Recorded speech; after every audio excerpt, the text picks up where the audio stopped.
Keith Schembri huwa il-persuna illi ħajibbenifika direttament minn dan l-investiment.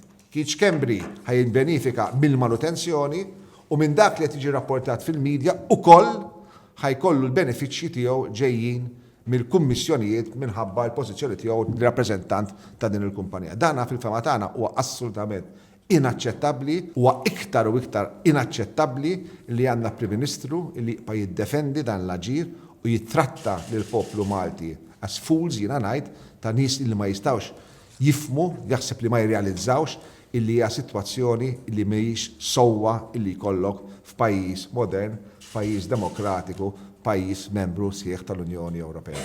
Meta inti tkun ir-rappreżentant ta' kumpanija f'pajjiż, inti tieħu semek għal beħ ta' dak il-prodott fil-pajjiż.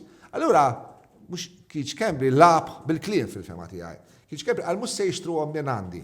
Mhux dik il-mistoqsija kux se jieħu commissions meta jinxtraw jinxtra l-makkinarju mill-kumpanija illi huwa jirrappreżenta.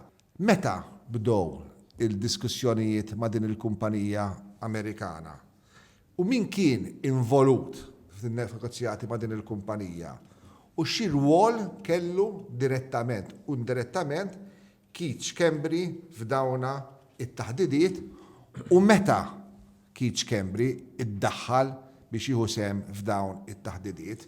Għandna sitwazzjoni fejn persuna fir-rwol ta' ċertu seta' mhux kwalsiasi rwol dak ta' Chief of Staff tal-Uffiċċju tal-Prim Ministru jagħmel negozjati ma' kumpanija privata li ma' negozjati seri waslu biex l-istess persuna fil-kwalità tiegħu ta' shareholder ta' kumpanija privata idaħħal il-commissions. Storja li kellha tkun waħda tajba, waħda pożittiva, għax il-ħolqien tal-impjiegi hija xi ħaġa tajba, il-ħolqien tal-investimenti hija xi ħaġa tajba. Spiċċat imtabna, inkwinata, imtebba.